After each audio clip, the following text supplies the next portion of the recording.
Well,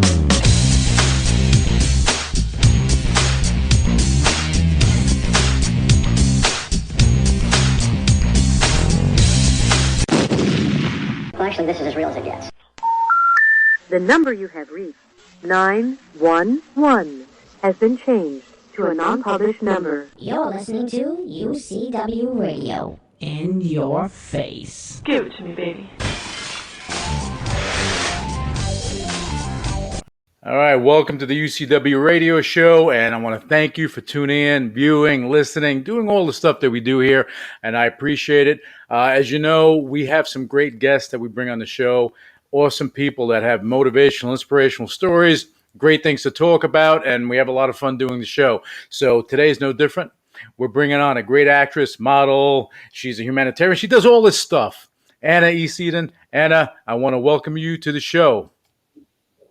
Hi. How are Thank you so much. Good. How are you? Doing good. Doing good. Thank you. Thank you for taking time.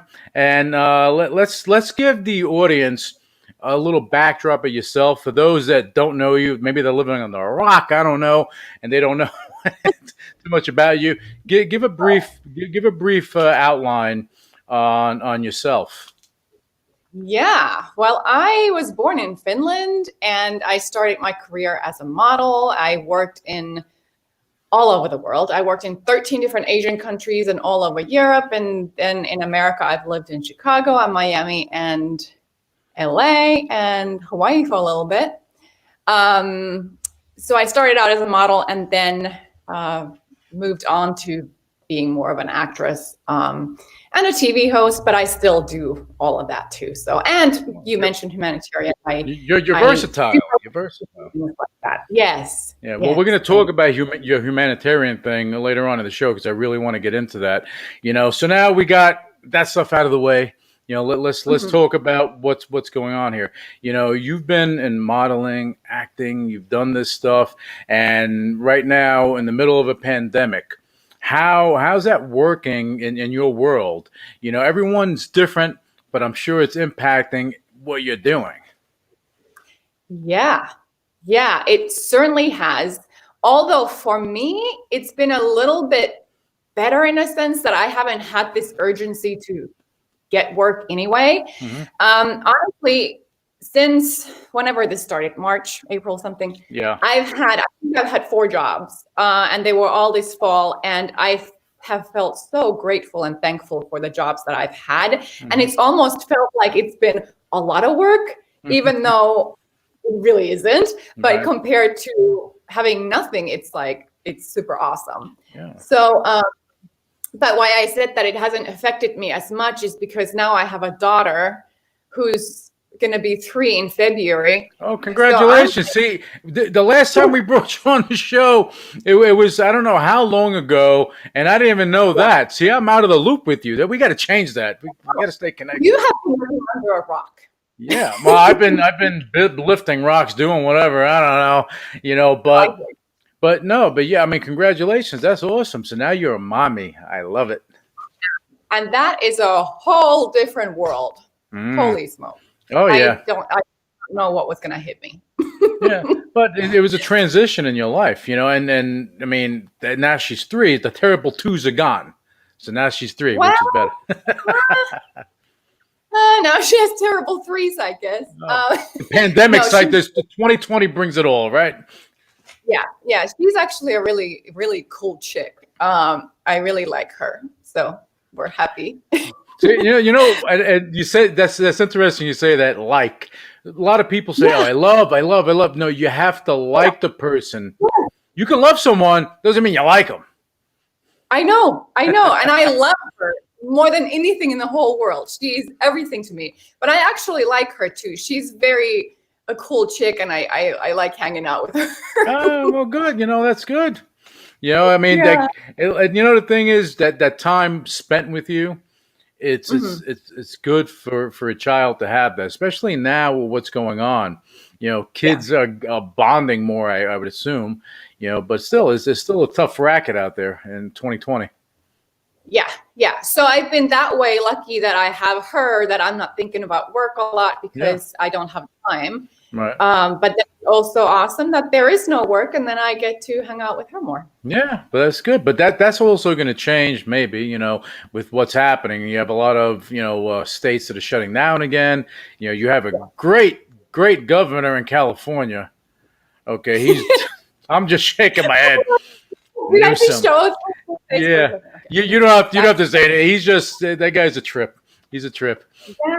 Yeah, I know. There's been some bad press about him lately, saying that you have to stay in quarantine and don't do things, and then he goes to a party himself. Yeah, that's okay. like do as I say, don't do as I do. Yeah. Bad parenting. Yeah. Bad parenting.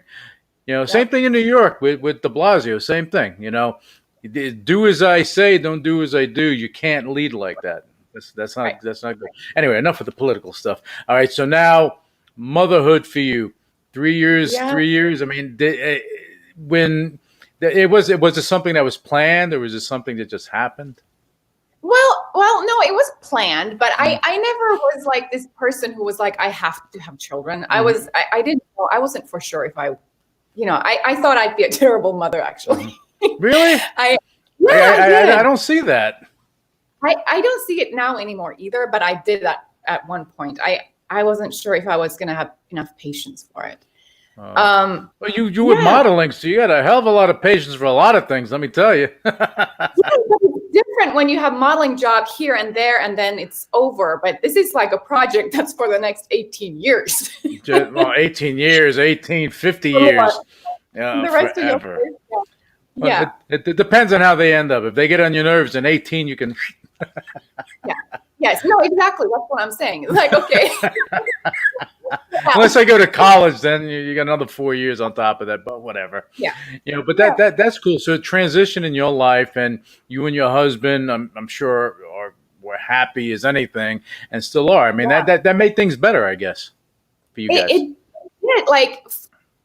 It's so different. Like right now, I cannot imagine my life how it was before her. Yeah. It's weird. It's like I can't imagine not having her, but I did for so long.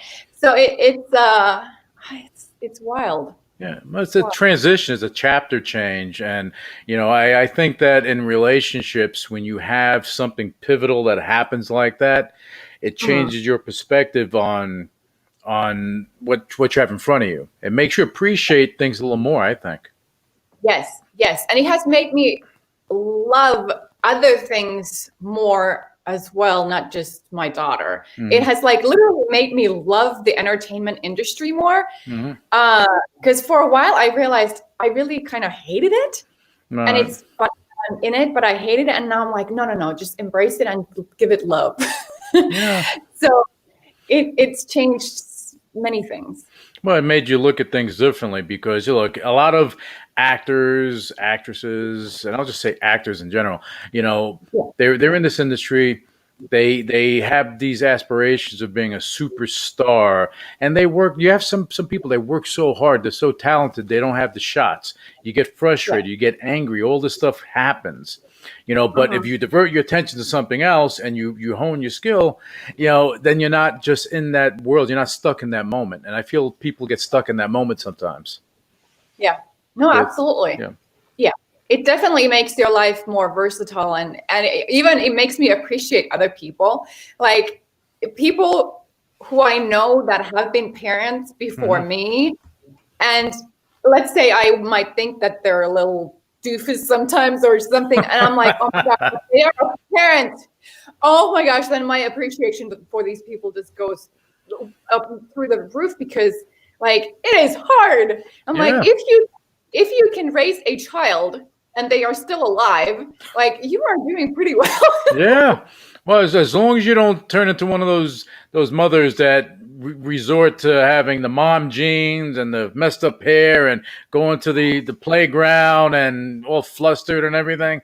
Yeah, that'd be a bad day. Well, I don't know. Sometimes I nowadays don't. You have your moments.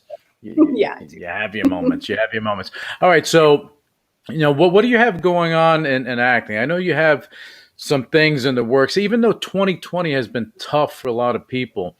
I mean, you still have projects you probably did in 2019 that are coming out now. Yeah. I do. And this fall I did some projects. This summer I went to Finland for 3 months, where I'm from, because there was nothing happening here. So I thought, okay, well, we'll go to Finland for 3 months. And while I was there, I got a call from a Finnish TV show that's coming out in February in Finland. Mm-hmm. So I ended up putting a TV show there. I only did 1 episode of it, but hopefully they'll get more episodes and bring me back on. That would be cool. Yeah. So I got to do that this fall. That's pretty cool. Yeah. But the movie business over there, the entertainment business, is different than over here right now, because I think it was I forget where it was.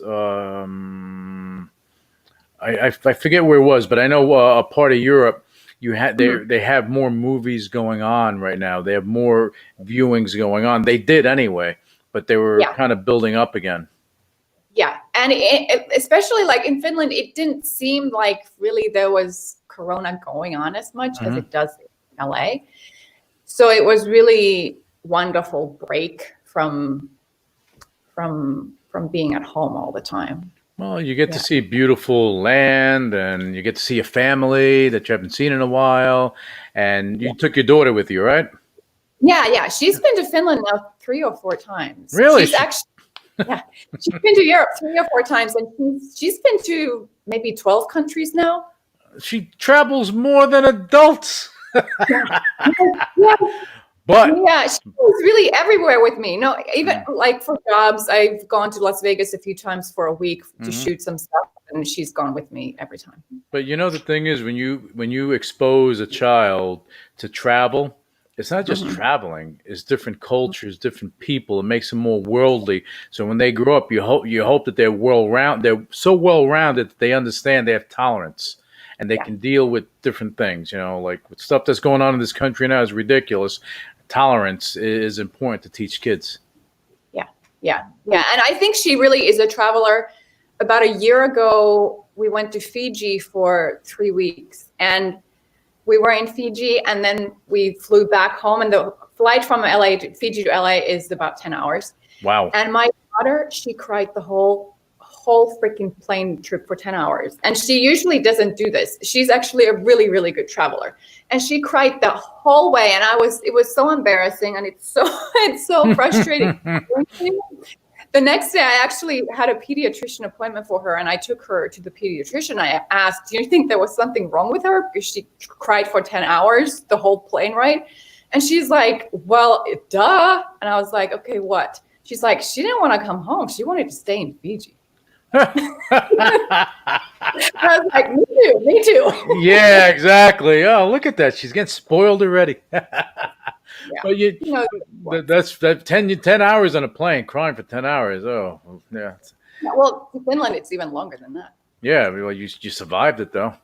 You know, now you think, well, are you going to take her on the next trip or not? Oh yeah. Oh, she's coming. That's funny.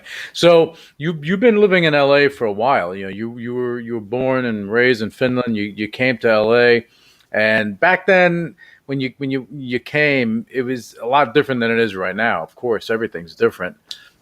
Yeah. You know. Yeah, I've been in LA now for 20 years.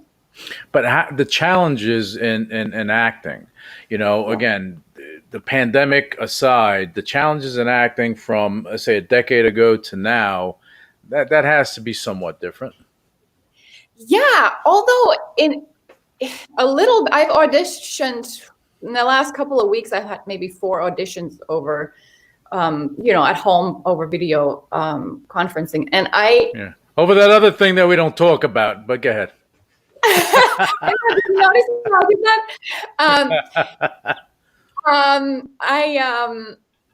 I actually really like it this way because I don't have to drive, and I get to be in a very comfortable surrounding, and I get to hear everything how I want it for the audition instead of going to someone else's space and then being a little bit more uncomfortable there maybe. Yeah. So I'm like, okay, maybe this will work to my advantage. I don't know. Well, it's different because look, when you go to an audition, for those that are listening that don't know, you go to an audition, you have a bunch of people sitting around outside. You got 3 guys or women, whatever, that are sitting there. They're doing the audition. They're judging you. They tell you to say something. You don't know what's going on, and they kick you out. They bring in the next person. It's a cycle. At least here, you have more of the time to show what you can do. Yes, and you don't see the other people. You don't know how many people are in the waiting room. Right, which is good for you, and it's probably also good for them too. It's just, we're in a digital age, and this is the future of things in general. Yeah. I'm hoping like some of this will actually stay even after the COVID is done. Mm-hmm. That maybe, it's going to stay. You want to know why? Mm-hmm. It's cheaper. It's cheaper for them. That's what it's going to stay. Because what's happening, businesses, Hollywood, everything, they're beginning to understand that, hey, we're embracing digital. We can actually do these things remotely. Time saving. I don't have to take 5 hours out of my day to go travel and go here and go there and see all these people, get exhausted. You can schedule it digitally. You're doing a video conference, and basically you take your periodic breaks, but you get to, see your kid, walk your dog, watch TV, sit there in your shorts, whatever they're doing, But it's a transition that I think in the next year we're going to have a mixture of both. And that's going to be interesting. Oh, yeah, I believe so too. And I welcome it. Yeah. So you've been doing some auditions, and how does paint a picture of how that looks? I know you enjoy it a lot more.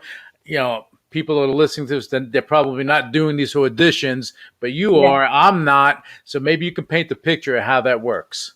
Yeah, I actually posted it last night. I posted a picture on my social media of what my setup looks like when I audition. I have this thing built up to put the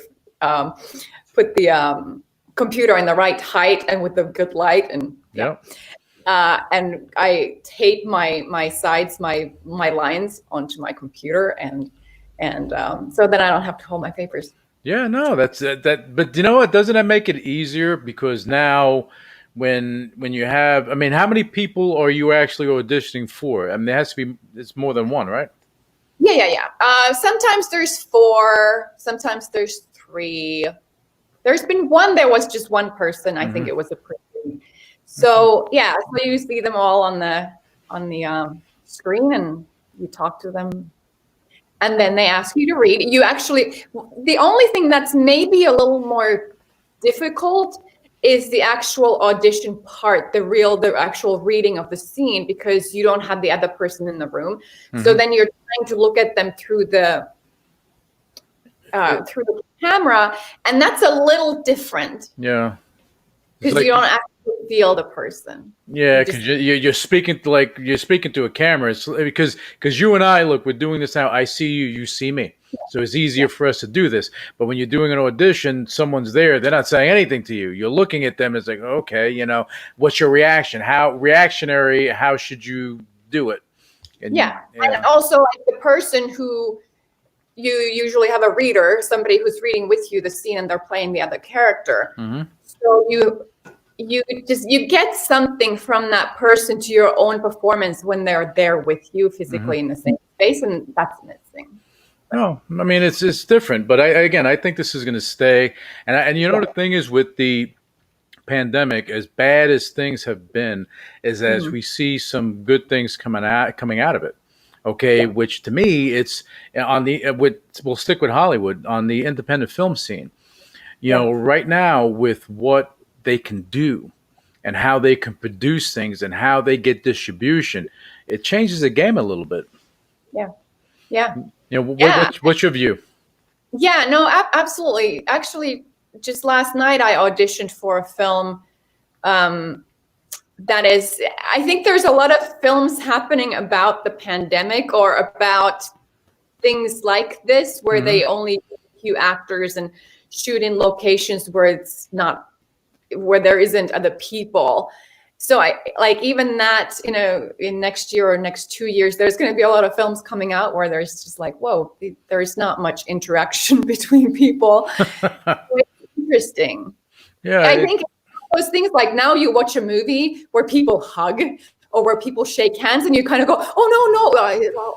That was like we were okay to do that. that was pre-pandemic, you know. So maybe they'll have green screen things going on, but with the independent film arena, for the longest time, you had two areas. You had your independent filmmakers trying to make quality films, but on really, really tight budgets.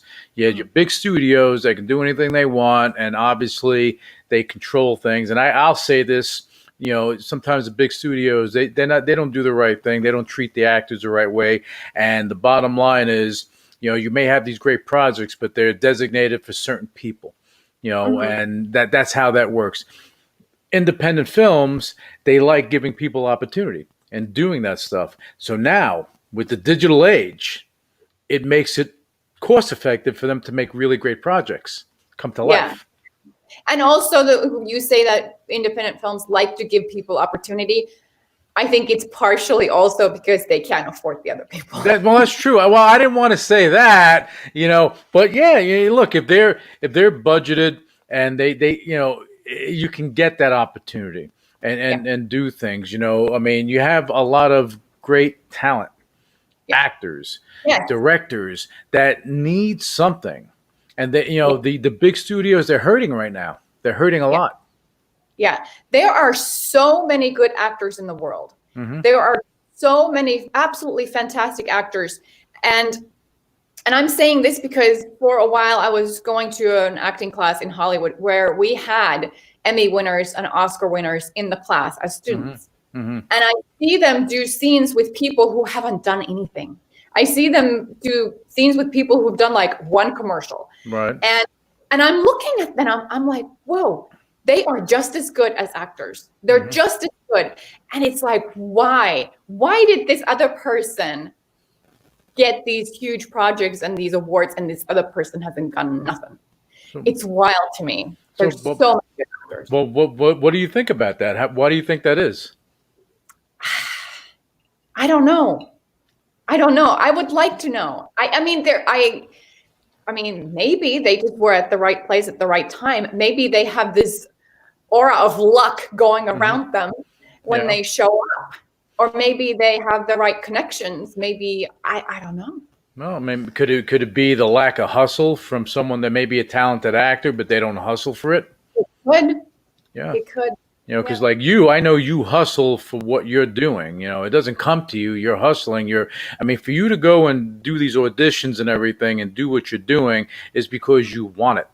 So you want to get that done. Where other people may say, I don't know, I'll sit down and watch TV. Or, look, you can easily throw on your fireplace, sit there and just hang out there. But you're not doing that. You're putting yourself out there because you want to get things done. Mm-hmm. And thank you for saying that, because sometimes I do think that I don't have enough drive to truly get what I truly would like, or to get projects that even projects that I audition for. I'm like, well, I had a chance, and why did I not invest in it enough to get it? I don't know. Well, I think that sometimes.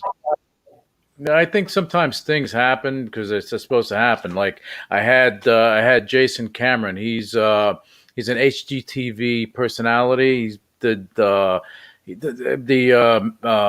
man caves for 15 years and all that stuff. And when he started his career, he told me that he was doing auditions just like you do, and he got lucky with one thing, just pure luck. And then he had another thing with a soap opera that they wanted him to, but he took the first gig first, and his career just made it. But it's all about hustling, getting up and going. Go do it, because if you don't, it's not going to come to you.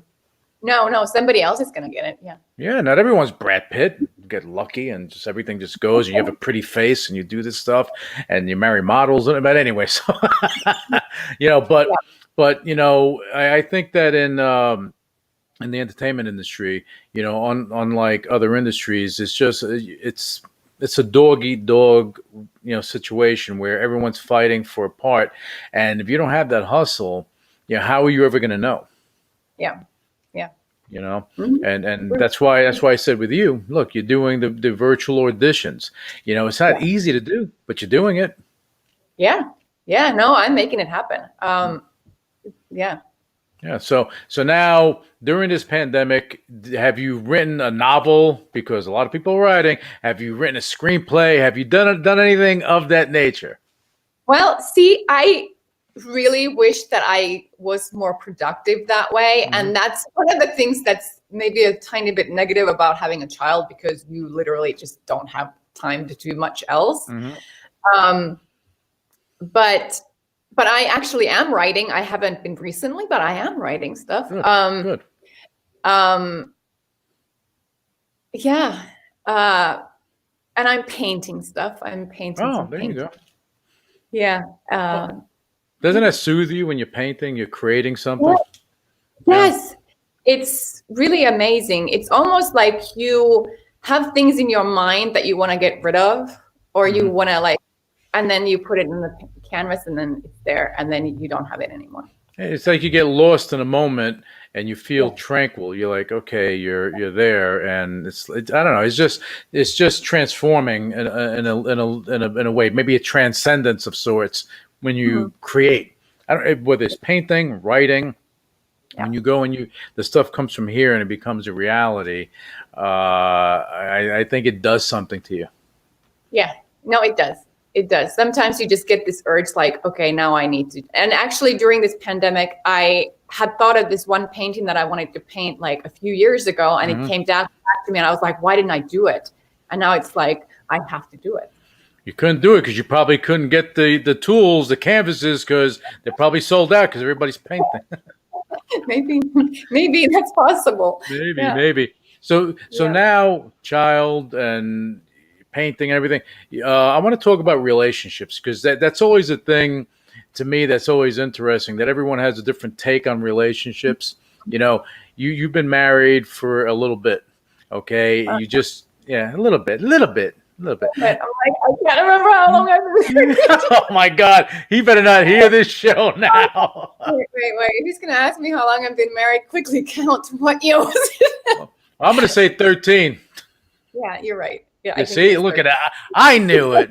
I know. We're just joking with him, but you've been married, for over a decade, and now you got a kid. Your relationship. Well, I guess once it comes past a point, you guys had your trials and tribulations. Yeah.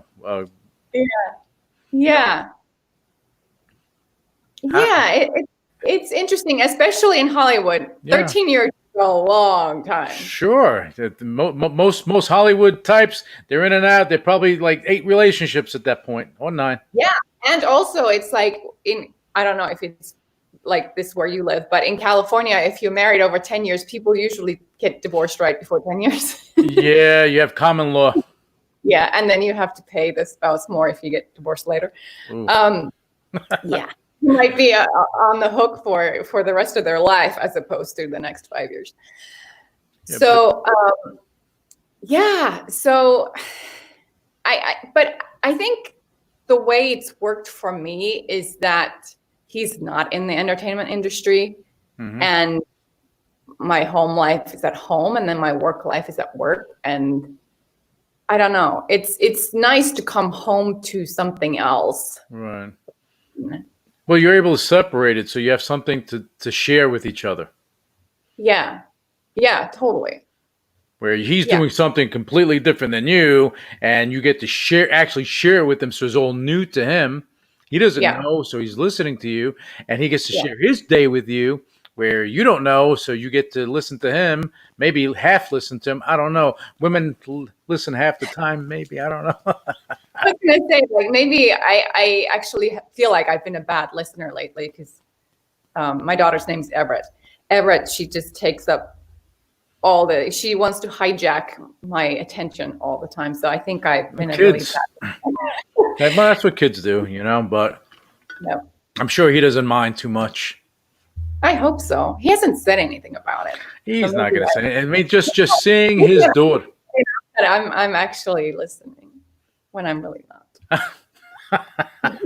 Well, I think that, as a father, when you see your daughter growing up and smiling, that's the Yeah. payback. That's the payback that your child's happy, and that's what matters at the end of the day. Yeah. And you guys don't let your work life interfere with your family life. Yeah. Yeah. No, it is very cool. And he loves her to death. And I sometimes wish that my daughter liked him better, because we have this ongoing thing. Like, he's like literally like sixth in line in people that she likes. She likes me first. Of course. I'm her number one person. Then we have a live-in nanny, and she likes the nanny better than my husband. Then we have 4 cats. The cats come first. Oh, Lord. After that. Well, Daddy's going to move up. Daddy's got to move up at some point. I think so. And I'm worried about that moment, because then I'll be like, well, you don't like me anymore. Oh, no. Your daughter's going to go through transitions when she's 8 or 9, or maybe when she's 6, she's going to be Daddy's little girl, and then 8 or 9, and then when she becomes a teenager, that's when all the gloves come off, because then she's going to pick somebody to be friends with, either him or you. But take solace in this: when she gets older, she's going to be your best friend, or you're going to be her best friend. I really hope so. I know so. I'm confident about that. I'm confident that she'll be Daddy's little girl at the same time. She'll get the best of both worlds. So she has to go through the transition and learn, just like anything else in life. Anything else. So now let's talk a little bit about the things that you have going on. No, before we go into that, I want to talk about I said I was going to talk about it, the humanitarian things you do. I think it's important, giving back, giving some of yourself, not just taking, giving. I read something. I'm not going to get into it. You're going to tell me, because you did something amazing, and you're still doing amazing things. I want to hear about this. Well, there's a few things. And I know I've worked with the United Nations High Commissioner for Refugees before, but recently I've been really feeling bad and really empathizing with those people who are at home because of COVID, and they are maybe in like abusive relationships or bad family situations, and they probably can't get out right now. Like they can't go to the mall to hang out, to get out of it, at home all the time. So I've been really thinking of that a lot lately. And one of my movies that actually came out since I talked to you last, called Ribbon, I just realized it this morning, and that I'm actually playing one of these characters in it who has to live in a situation that's really terrible. And I thought, oh my gosh, imagine if that woman, my character, would have to live in the situation right now. It would be terrible. But anyway, I've been thinking of that, and I want to do something with that. Also, but more on my like just personal humanitarian small things. I was reading some newspapers articles about people who are having a really hard time. And I actually have found some of these people online, and I've contacted them, and I've asked, are you this person who they wrote about? And they say yes. And I'm like, well, I'd like to send you a gift. And I've actually personally just sent them money to help out. So that's nice of you. That's very nice of you. Yeah, now I'm like, oh my gosh, now I'm saying this, people are going to be like, well, I need some new this and this and this. I'm like, no. Oh, well, before you continue, for anyone that's listening and stuff, understand what Anna's doing, her and her husband are doing. Anna, you're doing something good for people, not for the publicity, not for the media attention. You're not taking pictures. You're not putting it on Instagram. You're not doing all this stuff. You're doing it from here. And that's the key thing. You're doing it because that's what you want to do, not because you have to. People, if you make her have to do it, she's not going to want to do anything. That's all I got to say. Right. That's right, because I'm, stubborn. Well, the holidays are coming. I want to do more of that, so people can have more, joy in their life. Yeah, but when you do things like that and you're helping someone, just because that you've benefited in life, so you give something back, you have to give back. If you don't do that, there's a disconnect, because how successful are you if you're not giving back of yourself in the ways you can? because then you almost feel selfish not to give back. Well, you are selfish. I think when people, they have all the success, they're living in the high tower, they're not dealing with anyone. How successful are you? When you're gone, what's your legacy? It has to be more than money. It has to be more than you're being successful in your business or in Hollywood. What are people going to remember you for? Yeah. Mm-hmm. Right. So exactly. Because I thought, okay, maybe one of these people who was very appreciative of the gift I sent her. Maybe one day she'll see me somewhere and she's like, oh my gosh, yes, that's that awesome person who helped me, as opposed to like, oh, that's that actress, Right.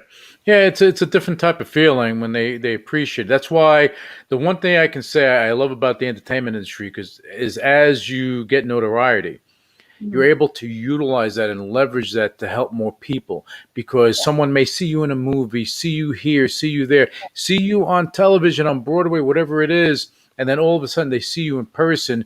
You just made their day. You talk to them, you make their life, and they're like, wow, that's amazing. Yeah. And they still talk about it 10 years later. Yeah. It's a power. Yeah, but it's good. See, I think that when people see that, they get starstruck when they see the reality of it, the goodness that comes out of someone like yourself. It becomes, they embrace it a lot more because now you're one of them, and you're giving something back, and you're doing what's right in this world, and that's good. And I applaud you for that, because we need more of that. We definitely need more of that. All right. So now, what are the humanitarian things you're doing? You get a laundry list. Oh, no, the laundry list wasn't really about the humanitarian things, but no, but you do, guys. See, the reason I bring up the humanitarian part of it is because you don't promote it, you don't get it out there. A lot of people that I know don't. People that I bring on my show, they don't talk about it because they do mentorship. They do this stuff. They're not marketing it. I try to bring it out because that's my job, to highlight the people I bring on the show so that I can put them in the best light so people see the good things that you do, because it's not self-promotion. And that's the beauty of this show. It's not self-promotion, but you're talking about things in a real fashion. This we're not Joe Rogan, but we try to do things the right way. Totally. Yeah. No, I one of the things that I really like to also work with, in addition to humans, is animals. And I currently have 4 rescue cats at home, and I'm an animal lover and a vegan. Love it. For 10 years, and I definitely always promote that when I can. So I love it. I love it. Do you know Nina Bergman? Not sure. If not, I'm gonna link her up. She's an actress and a singer. She's on the cover of Call of Duty, the video game. Okay. Yeah. I'm gonna hook you up with her because she is vegan. And she loves animals. She does the good things. See, I only bring certain people on my show, and I try to connect them too. So she's fabulous. She does so many good things. She's been in so many movies. Her career is going up and up and up. But her heart is huge, and she gives so much of herself, and I love her for that. And you're the same way, and that's why I love how you are. And I think that for you, as things start. It's never going to get back to normal, right? But as things start molding to what they're going to be, more opportunities going to come your way. Yeah, that's and I welcome it wholehearted.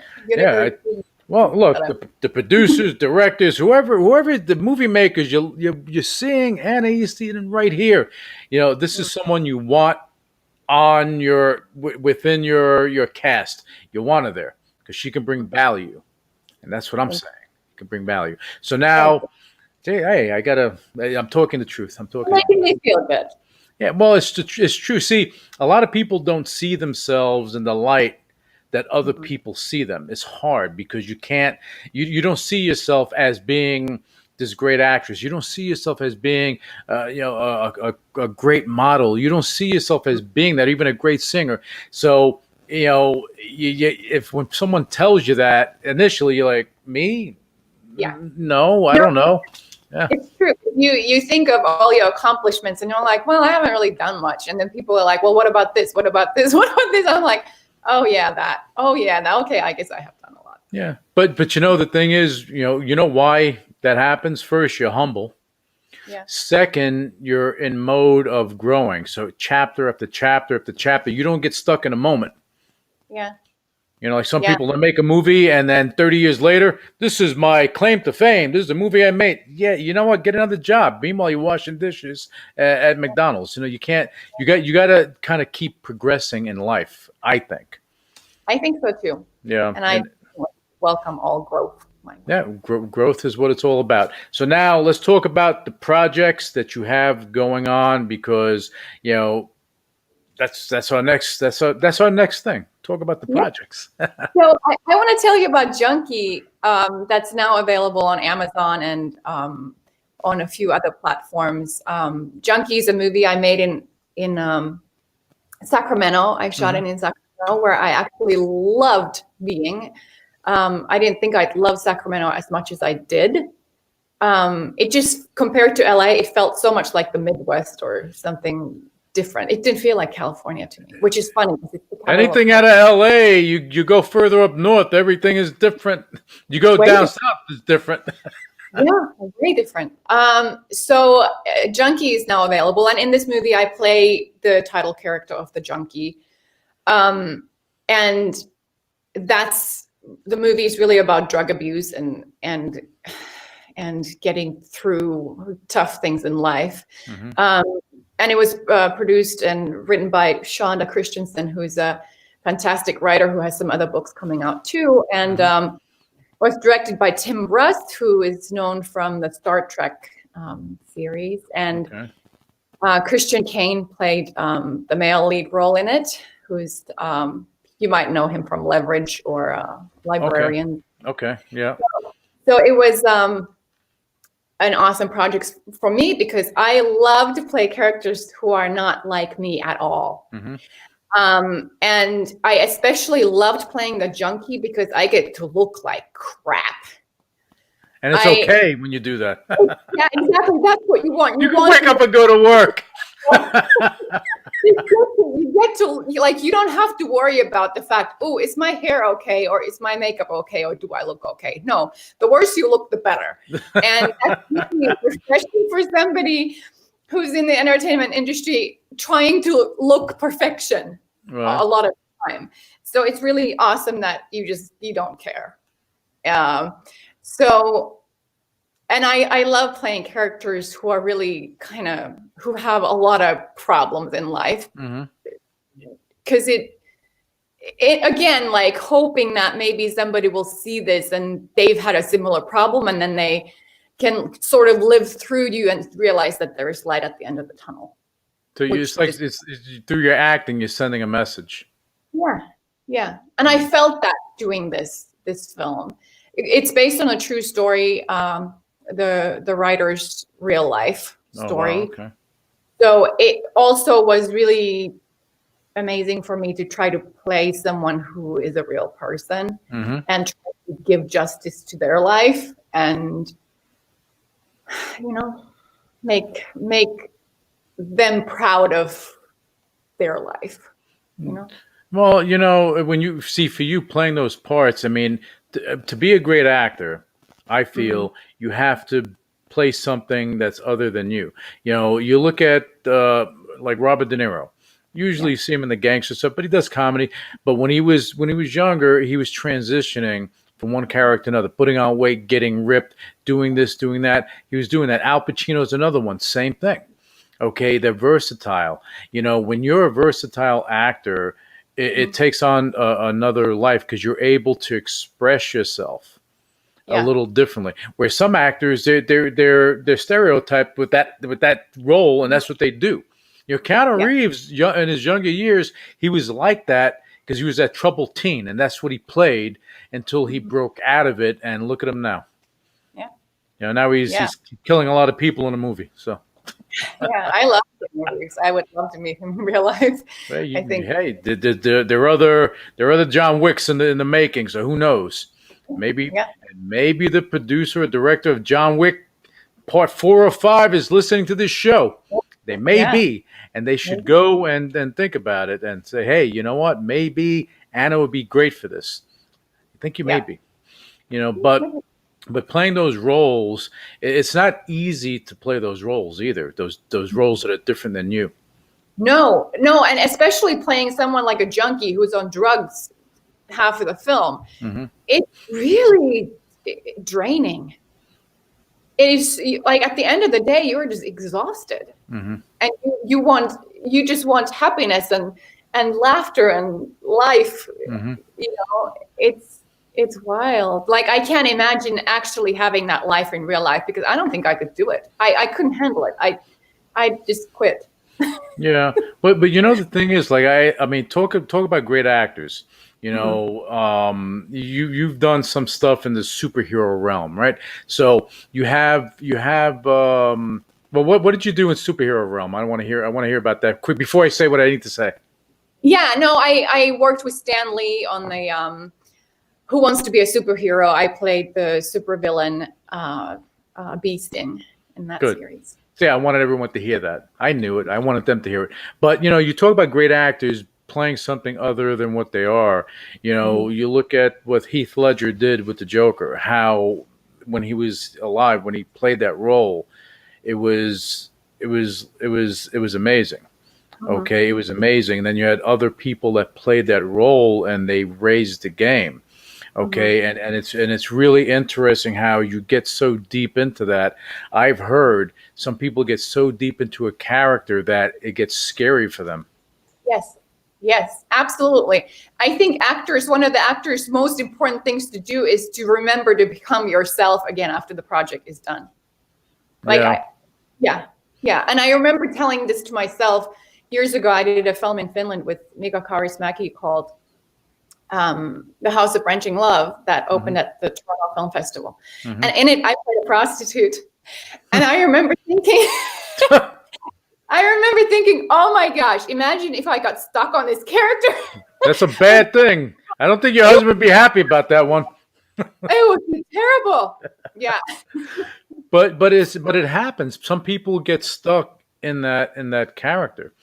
I've heard, and I forget what actor it was, but that they would play a role, get so deep into it, they would act like that in their regular life. Yeah, and I've heard of a female actress here in Hollywood who played a thief, and then she actually in real life, she doesn't have to steal anything. She has plenty of money. Mm-hmm. She actually has then stolen stuff from stores. And I truly believe it's not because she wants to do it; it's because she got stuck.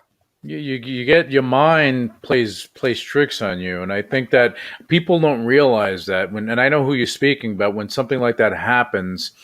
Why did it happen? Did they need to do a thing? No. I mean, if you're playing a role and is that deep, it's hard to. You get stuck. It's always getting stuck in that moment. You got to pull yourself out of it. It's not easy, especially if you let's say you have a slate of 5 movies you need to do over the next 2 years, and you're doing them, and you're playing similar characters or something. You get stuck in that moment. It's a little tough. Yeah, it's a little tough. All right, so we have that. Now, what's the name of that movie again? Junkie. Yeah, and it's on Amazon, right? It's on Amazon. It's on other things too, like Tubi.com and Tubi TV. Oh gosh. I should know these things better, but yeah. Okay. Well, we're going to find out. We're going to find out. We're going to let people know. So it's on Prime. So anyone can go. They can go on Prime. They can find Junkie. I'm going to find Junkie. I'm going to watch this movie. That's going to be part of my weekend extravaganza. So we're going to go do that and support that. Now, what other projects do you have going on? So then I had the Finnish thing that's coming out in February. Mm-hmm. And that's, again, a complete different role. Actually, it might be a role that I would like to get stuck in, because she actually is a humanitarian. Okay. And a wealthy woman. I'd like to get stuck being wealthy. Yeah, why not? You can have 12 nannies and let your kid have a whole entourage. Yeah. So that's coming out in February, but that's in Finland. But hopefully can maybe share it somehow. Well, I honestly, what I see, and it's crazy. Mm-hmm. If you go on Netflix, you go on Amazon, you go on certain platforms, what's happening is that they have these films that are foreign films, and they're popping up more and more on these platforms because they're international platforms. Yeah, absolutely. Yeah, and you can see Junkie in Finland too, I think. Yeah, see, they have to translate it, but that's okay. You have the voice, but they have technology now that takes care of that. Yeah, and a lot of Finnish people speak really good English anyway. Yeah. And well, and I'm, with the film coming out in February, it hasn't been delayed because you said over there the pandemic is not like it is in other places. No, actually, I think it was delayed, and the delayed timeline is February. Okay, but it's a slight delay. You have some movies like Wonder Woman. That's going straight to HBO Max. They have the I think the Justice League or something they're doing. He's releasing the full thing, whatever they did with Aquaman and all that stuff. They're doing it on HBO Max. They're releasing it there because theaters, they're hurting. Theaters are going bankrupt. Gyms are going bankrupt. So the distribution is different. That's why I said digital is going to be the saving grace of the independent film arena. It's going to be the saving grace of a lot of things. And for the big studios that don't embrace it, like Disney's embracing it, the big studios that don't embrace it, they're going to wind up hitting a brick wall, which is a shame. Yeah, and I feel bad for movie theaters in case they never come back, because maybe people will just then want to see stuff at home from now on. I don't know. Well, I always think there's going to be a place for movie theaters, like with bowling alleys and everything, stuff where people congregate. The problem is that people are going to be afraid. What is it going to be? You're in an enclosed room. How is that going to look? We don't know yet. I think that, like A&C, Cinemark, and Regal and all these theater chains, that's what's been the distribution point for a lot of film, for all major films. Without that, how are they generating the money? How are they justifying paying an actor $1 gazillion for a film? How, if you're not going to make it? Yeah. And this is where the playing field goes like this, doesn't it? And now, we talked about great actors like yourself. Now, all of a sudden, Angelina Jolie, no, Anna Easteden. See, that it can happen. I think. Hey, I have faith. I think it happens. I do too. People are listening. Make it happen. Make it happen. Okay, so now you have the finished film. You have Junkie on Amazon Prime. What else are you doing with yourself, project wise, or in general? I wanted to also mention, and this is kind of terrible because I haven't wanted to post anything, but on social media, I post as myself, but then I have another account as well called Lucky Adventurer. And it's my travel account, and I post a lot about travel pictures and stuff. But now during COVID, I have so many pictures from before that I want to post, but I can't post them because I feel terrible that people think that I'm actually traveling when I'm not. So I wanted to mention that if people want to follow me there, they can at Lucky Adventurer. Oh, I'm sure that you could comment. How are you traveling? How are you traveling in a pandemic? No, because I'm not. I'm actually at home, but I have so many travel things from before that I've never posted. So. Well, they should live vicariously through your past traveling events. That's what I think. That's what I think. Maybe I should put a disclaimer on everything. This was last year when I was allowed. Yeah, the TBT hashtag, Throwback Thursday, Flashback Friday, whatever, and doing that stuff. But you know what? You're sharing your life. They should appreciate that, I think. Yeah. All right. So now, let me. We're coming towards the end of the show. I want to ask you something. With everything you've been through, with the modeling, acting, and what your family life, because relationships are important. And with what you've done, your husband has been supportive of you. He's been there in your corner. Because that's the way a relationship is. He has to be there. He has to have your six and be there for you and support, same way you support him. And I love those. I love hearing those stories. I think the next show we have to bring him on because I want to hear his side of this deal. We got to do that. He may not want to come on, but we may have to tie him to the chair. I'll convince him. Don't worry, but we'll have a nice conversation. I'm private too. but with everything that you've been through, and now with being a mama and everything else, with the current situation of the entertainment industry, if you had to give someone advice that was coming into this world, okay, what advice, what guidance, what guiding light would you be able to give them at this point? Yeah.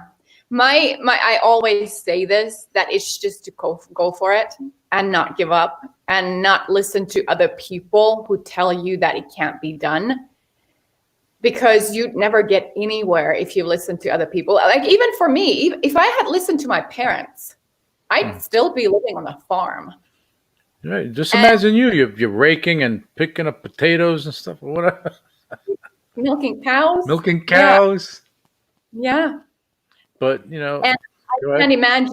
I mean, I'm sure it would be a rewarding life and to some people, but I wanted something different. So my advice is not to listen to those people who doubt you or who say you can't do it or you should do something else or that you should have a backup plan.